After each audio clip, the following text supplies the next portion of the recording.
Este poema és dedicat al meu fill perquè li agradava molt, que li agrada. Una bicicleta blava. Mon pare tenia una bicicleta blava. Amb ella anava els caps de setmana a pescar tenques i llisses a la séquia del port, a la vora de l'Albufera. També hi pescava anguiles i de tant en tant, com una festa, ens portava granotes. Va morir jove. El cranc maleït va esventrar-lo. Des d'aleshores, la cendra del cor no ha fet sinó créixer.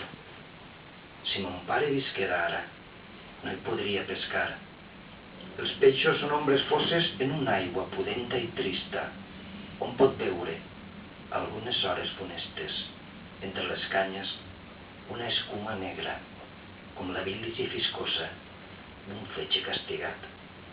De vegades, la mort és culpa dels déus, d'altres és culpa dels homes.